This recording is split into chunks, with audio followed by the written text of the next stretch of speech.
নমস্কার, আশা করি সবাই ভালো আছেন। আমাদের চ্যানেলটি যারা দেখছেন, পছন্দ করছেন এবং সাবস্ক্রাইব করছেন তাদের অসংখ্য ধন্যবাদ। আপনাদের সাপোর্ট আমাদের অনেক দূর এগিয়ে নিয়ে যাবে। আজকে আমরা কথা বলবো একজন বিখ্যাত ব্যক্তিত্বকে নিয়ে, যিনি একাধারে ছিলেন editor, script writer, director and producer. তিনি বাংলা ভাষায় শুধু নয়, তিনি আরও অনেক ভাষায় ছবি পরিচালনার কাজ করেছিলেন। তার বিখ্যাত ছবিগুলি হলো দো বিঘা জমিন, দেবদাস, বিরাজ বউ, পরিণীতা, মধুমতি, সুজাতা, পারাক এবং বন্দিনী। তিনি রিয়েলিস্টিক সোশ্যালিস্টিক ফিল্মের মাস্টারপিস ছিলেন। তিনি অনুপ্রাণিত ছিলেন ইটালিয়ান নিউ রিয়েলিজম থেকে। ভিত্তরি দে সিকার বাইসাইকেল থিপ দেখে তিনি ভীষণভাবে অনুপ্রাণিত হয়েছিলেন। তিনি বহু ফিল্মফেয়ার অ্যান্ড ন্যাশনাল অ্যাওয়ার্ড পেয়েছিলেন। তার মধুমতি ছবিটা 9টা ফিল্মফেয়ার অ্যাওয়ার্ড পেয়েছিল, যে রেকর্ড 37 বছর ধরে অক্ষুণ্ণ ছিল। এই বিখ্যাত ব্যক্তিত্ব হলেন বিমল রয়।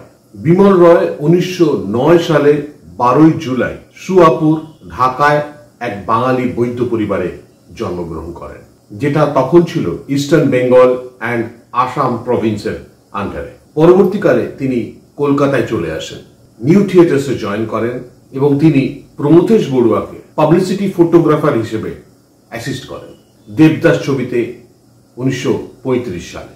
40 এবং 50 দশকে তিনি আর্ট ফিল্ম বা প্যারালাল ফিল্মের প্রতি অনুরাগী হয়ে পড়েন এবং 1948-এ তিনি আঞ্জানগড় ছবিতে কাজ করেন।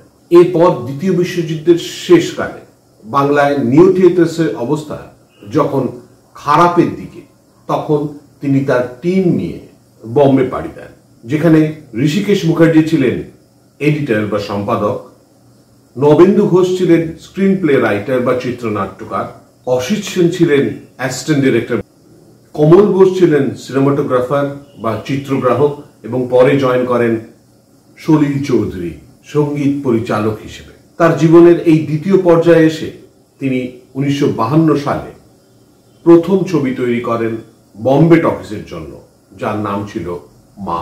তিনি জনপ্রিয় হয়েছিলেন রোম্যান্টিক রিয়েলিস্টিক ফিল্মের জন্য। তার ছবিতে সমাজের সমস্যা এবং সমাজের ভাঙন উজ্জ্বল হয়ে উঠত। 1959 সালে তিনি এক মহান সম্মান পেয়েছিলেন। 1959 সালে তিনি মস্কোর ফার্স্ট ইন্টারন্যাশনাল ফিল্ম ফেস্টিভ্যালের জুরি মেম্বার হয়েছিলেন। 1966 সালে 7ই জানুয়ারি তিনি কর্কট রোগে আক্রান্ত হয়ে মাত্র 56 বছর বয়সে শেষ নিঃশ্বাস ত্যাগ করেন। তার পুরস্কারের ঝুলি ছিল অপরিসীম।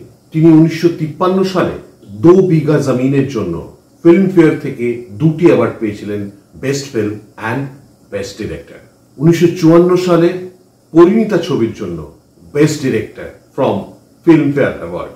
1955 সালে বিরাজ বাহুর জন্য ফিল্মফেয়ার থেকে অ্যাওয়ার্ড পেয়েছিলেন অ্যাজ বেস্ট ডিরেক্টর। 1958 সালে মধুমতি ছবির জন্য তিনি 2টি পুরস্কার পেয়েছিলেন, best film and best director from Filmfare award. 1959 সালেও একইভাবে তিনি ফিল্মফেয়ার থেকে 2টি অ্যাওয়ার্ড পেয়েছিলেন, best director and best film for film Sujata. 1960 সালে বেস্ট ডিরেক্টর অ্যাওয়ার্ড পেয়েছিলেন from Filmfare for the film Parag. 1963 সালেও তিনি বন্দিনী ছবির জন্য 2টি অ্যাওয়ার্ড পেয়েছিলেন, best film and best director from Filmfare award. উনি 1953 সালে ন্যাশনাল অ্যাওয়ার্ড পেয়েছিলেন ফর ফিল্ম দো বিঘা জমিন। 1954 সালে পেয়েছিলেন ন্যাশনাল অ্যাওয়ার্ড ফর বিরাজ বহু। 1955 সালে ন্যাশনাল অ্যাওয়ার্ড পেয়েছিলেন দেবদাস ছবির জন্য। 1958 সালে পেয়েছিলেন মধুমতি ছবির জন্য। 1959 সালে পেয়েছিলেন national award for film Sujata এবং 1963 সালে পেয়েছিলেন ফর ফিল্ম বন্দিনী। 1953 সালে তার দো বিঘা জমিন পেয়েছিল আন্তর্জাতিক পুরস্কার। 1955 সালে বিরাজ বহু এবং 1960 সালে সুজাতা মনোনীত হয়েছিল পামোডরের জন্য। এই পামোডর পৃথিবীর সবচেয়ে সম্মানীয় পুরস্কার। আজও আমরা গর্ববোধ করি বিমল রয়কে নিয়ে।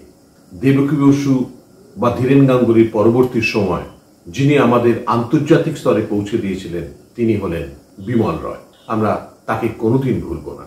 আমাদের এই ছোট্ট এপিসোডের মাধ্যমে তাকে আমরা সম্মান জানাই। আবার আসবো আগামী পর্বে, আবার দেখা হবে কোনো মানুষ বা কোনো ছবির গল্প নিয়ে। ভালো থাকবেন। নমস্কার।